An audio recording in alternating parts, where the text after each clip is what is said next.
नमस्कार दोस्तों, आप सभी को गणेश चतुर्थी की ढेर सारी शुभकामनाएं। गणेश चतुर्थी क्यों मनाते हैं लोग? आइए जानते हैं इसके पीछे कौन सी पौराणिक कहानी प्रचलित है। गणेश चतुर्थी भाद्रपद मास के शुक्ल पक्ष की चतुर्थी को देश भर में धूमधाम से मनाया जाता है। मान्यता है कि इस दिन भगवान गणेश जी का जन्म हुआ था। इस उपलक्ष्य में पूरे देश में धूमधाम से गणेश चतुर्थी का त्योहार मनाया जाता है। गणेश चतुर्थी को क्यों मनाते हैं, इसके पीछे कई पौराणिक कथाएं भी हैं।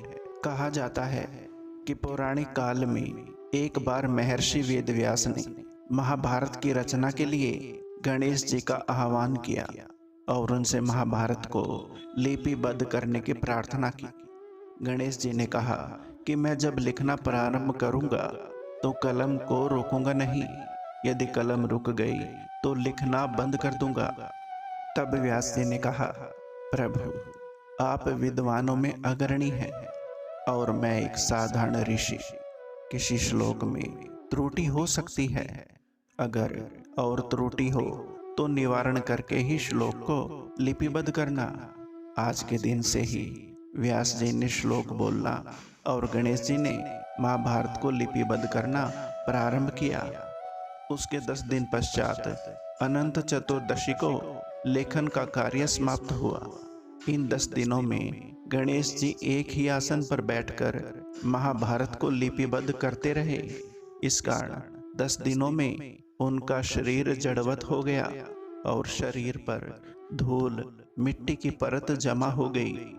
तब 10 दिन बाद गणेश जी ने सरस्वती नदी में स्नान कर अपने शरीर पर जमी धूल और मिट्टी को साफ किया। जिस दिन गणेश जी ने लिखना प्रारंभ किया था उस दिन भाद्र मास के शुक्ल पक्ष की तृतीया तिथि थी। इसी उपलक्ष्य में हर साल इसी तिथि को गणेश जी को स्थापित किया जाता है और 10 दिन मन वचन कर्म और भक्ति भाव से उनकी उपासना करके अनंत चतुर्दशी पर विसर्जित कर दिया जाता है। इसका आध्यात्मिक महत्व है कि हम 10 दिन संयम से जीवन व्यतीत करें और 10 दिन पश्चात अपने मन और आत्मा पर जमी हुई वासनाओं की धूल और मिट्टी को प्रतिमा के साथ ही विसर्जित कर एक परिष्कृत और निर्मल मन और आत्मा के रूप को प्राप्त करें। हमारे देश में सारे त्योहार बड़ी धूमधाम से मनाए जाते हैं, जिनमें से गणेश चतुर्थी भी एक है। गणेश चतुर्थी एक हिंदू उत्सव है जो हर साल अगस्त और सितंबर के महीने में आता है। भगवान गणेश सभी को प्रिय है, खासकर बच्चों को। ये ज्ञान और संपत्ति के भगवान हैं और बच्चों में ये दोस्त गणेशा के नाम से प्रसिद्ध हैं। गणेश जी भगवान शिव और माता पार्वती के प्यारे पुत्र हैं। भगवान गणेश हिंदुओं के सबसे बड़े भगवान हैं जो अपने भक्तों को बुद्धि, समृद्धि तथा संपत्ति का आशीर्वाद देते हैं। मूर्ति विसर्जन के बाद अनंत चतुर्दशी पर गणेश चतुर्थी उत्सव समाप्त हो जाता है। भगवान विनायक सभी अच्छी चीजों के रक्षक और सभी बाधाओं को हटाने वाले हैं। गणेश जी की चतुर्थी से पहले बाजारों में चारों ओर हमें गणेश जी की मूर्ति के दर्शन होते हैं। बाजार में मेला सा लग जाता है। लोग गांव से सामान खरीदने के लिए शहर आते हैं। इन दिनों सब कुछ वाकई में देखने लायक होता है। गणेश चतुर्थी का ये त्योहार 11 दिन का होता है। भक्तगण भगवान गणेश की प्रतिमा को अपने घर ले आते हैं तथा पूरी आस्था से मूर्ति की स्थापना करते हैं। अगले 10 दिनों तक पूरी श्रद्धा और भक्ति के साथ पूजा करते हैं। हिंदू धर्म में ऐसी मान्यता है कि जब गणेश जी घर आते हैं तो ढेर सारी सुख, समृद्धि, बुद्धि और खुशी ले आते हैं। हालांकि जब वो हमारे घर से प्रस्थान करते हैं तो हमारी सारी बाधाएं तथा परेशानियों को साथ ले जाते हैं। लोग उनकी पूजा बुद्धि तथा समृद्धि की प्राप्ति के लिए करते हैं। इस उत्सव को लोगों का समूह गणेश जी की पूजा करने के पंडाल तैयार करता है।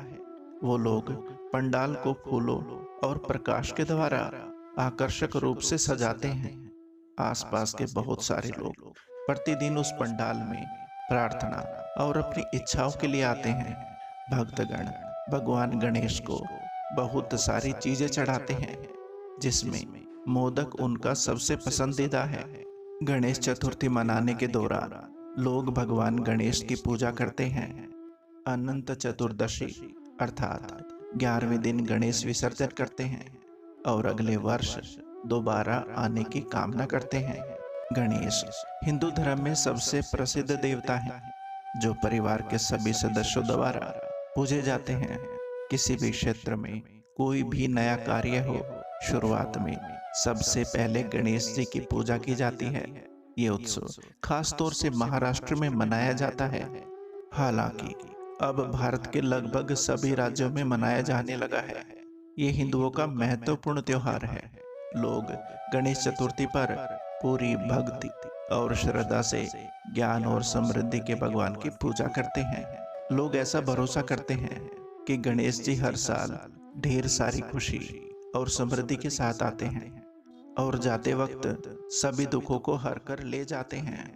इस उत्सव पर गणेश जी को खुश करने के लिए भक्त विभिन्न प्रकार की तैयारियां करते हैं। उनके सम्मान और स्वागत के लिए गणेश जी के जन्म दिवस के रूप में इसे मनाया जाता है। हिंदू धर्म में गणेश की पूजा बहुत मायने रखती है। ऐसा माना जाता है कि जो कोई पूरी भक्ति और विश्वास के साथ उनकी पूजा करेगा, उसे वो खुशी, ज्ञान तथा लंबी आयु प्रदान करेंगे। गणेश चतुर्थी के दिन लोग सुबह ही जल्दी स्नान इत्यादि से निवृत्त होने के पश्चात नए कपड़े धारण करते हैं और भगवान गणेश की पूजा करते हैं। वो मंत्रोच्चारण, आरती गाकर, हिंदू धर्म के रीति रिवाज निभाकर, भक्ति गीत गाकर भगवान को बहुत कुछ चढ़ाते हैं और प्रार्थना करते हैं। इससे पहले ये त्योहार पहले कुछ परिवारों में ही मनाया जाता था, बाद में बड़े उत्सव के रूप में मनाया जाने लगा। हालांकि बाद में इसको बड़ा बनाने के लिए इसमें मूर्ति स्थापना और विसर्जन शामिल हो गया। साथ ही इससे दुखों से मुक्ति मिलने लगी। भगवान गणेश को कई नामों से जाना जाता है। इसमें से कुछ हैं: एकदंता, असीम, शक्तियों के भगवान, हेरंबा, विघ्नहर्ता, लंबोदर, विनायक, भगवानों के भगवान, बुद्धि, समृद्धि तथा संपत्ति के भगवान। पद्म पुराण के अनुसार एक बार श्री पार्वती जी ने अपने शरीर के उबटन से एक आकर्षक कृति बनाई, जिसका मुख हाथी के समान था। फिर उस आकृति को उन्होंने गंगा में डाल दिया। गंगा जी में पड़ते ही वो आकृति विशालकाय हो गई। पार्वती जी ने उसे पुत्र कहकर पुकारा। देवताओं ने उन्हें गांगे कहकर सम्मान दिया और ब्रह्मा जी ने उन्हें गणों का आधिपत्य प्रदान करके गणेश नाम दिया। लिंग पुराण के अनुसार एक बार देवताओं ने भगवान शिव की उपासना करके उनसे सुरद्रोही दानवों के दुष्कर्म में विघ्न उपस्थित करने के लिए वर मांगा। आशुतोष शिव ने तथास्तु कहकर देवताओं को संतुष्ट कर दिया। समय आने पर गणेश जी का अवतार हुआ। उनका मुख हाथी के समान था और उनके एक हाथ में त्रिशूल तथा दूसरे में पाश था। देवताओं ने पुष्प वृष्टि करते हुए गजानन के चरणों में बार बार प्रणाम किया। भगवान शिव ने गणेश जी को दैत्यों के कार्यों में विघ्न उपस्थित करके देवताओं और ब्राह्मणों का उपकार करने का आदेश दिया। इसी तरह ब्रह्म वैवर्त पुराण, स्कंद पुराण तथा शिव पुराण में भी भगवान गणेश जी के अवतार की भिन्न भिन्न कथाएं मिलती हैं। प्रजापति विश्वकर्मा की रिद्धि सिद्धि नामक 2 कन्याएं गणेश जी की पत्नियां हैं। सिद्धि से शुभ और रिद्धि से लाभ नाम के 2 कल्याणकारी पुत्र हुए। भगवान गणेश के संबंध में यूं तो कई कथाएं प्रचलित हैं, लेकिन उनके गजानन गणेश कहलाने और सर्वप्रथम पूज्य होने के संबंध में एक कथा ये भी प्रचलित है। एक समय जब मां पार्वती मानसरोवर में स्नान कर रही थी, तब उन्होंने स्नान स्थल पर कोई आ न सके, इसलिए अपनी माया से गणेश को जन्म देकर बाल गणेश को पहरा देने के लिए नियुक्त कर दिया। इसी दौरान भगवान शिव उधर आ जाते हैं। गणेश जी उन्हें रोक कर कहते हैं, आप उधर नहीं जा सकते। ये सुनकर भगवान शिव क्रोधित हो जाते हैं और गणेश जी को रास्ते से हटने के लिए कहते हैं, किंतु गणेश जी नहीं हटते और अड़े रहते हैं। तब दोनों में युद्ध हो जाता है। युद्ध के दौरान क्रोधित होकर शिव जी बाल गणेश जी का सर धड़ से अलग कर देते हैं। शिव के इस कृत्य का जब मां पार्वती को पता चलता है तो वो विलाप और क्रोध से प्रलय का सृजन करते हुए कहती है कि तुमने मेरे पुत्र को मार डाला। माता का रौद्र रूप देख शिव एक हाथी का सिर गणेश के धड़ से जोड़कर गणेश जी को पुनः जीवित कर देते हैं। तभी से भगवान गणेश को गजानन यानी गणेश कहा जाने लगा। पूर्व काल में पार्वती देवी को देवताओं ने अमृत से तैयार किया हुआ एक दिव्य मोदक दिया। मोदक देखकर दोनों बालक यानी कार्तिकेय तथा गणेश माता से मांगने लगे कि ये मोदक मुझे दे दो। कार्तिकेय कहने लगा मुझे दे दो, गणेश कहने लगा मुझे दे दो। तब माता ने मोदक के महत्व का वर्णन करके कहा कि तुम में से जो भी धर्माचरण के द्वारा श्रेष्ठता प्राप्त करके सर्वप्रथम सभी तीर्थों का भ्रमण करके आएगा, उसी को मैं ये मोदक दूंगी। माता की ये बात सुनकर कार्तिकेय ने मयूर पर आरूढ़ होकर यानी मोर पर सवार होकर मुहूर्त भर में ही सब तीर्थों का स्नान कर लिया। इधर गणेश जी का वाहन मूषक होने के कारण वो तीर्थ भ्रमण में असमर्थ थे।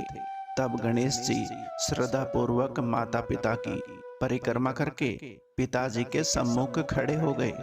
ये सब देखकर माता पार्वती जी ने कहा कि समस्त तीर्थों में किया हुआ स्नान, संपूर्ण देवताओं को किया हुआ नमस्कार, सब यज्ञों का अनुष्ठान तथा सब प्रकार के व्रत, मंत्र, योग और संयम का पालन, ये सभी साधन माता पिता के पूजन के 16वें अंश के बराबर भी नहीं हो सकते।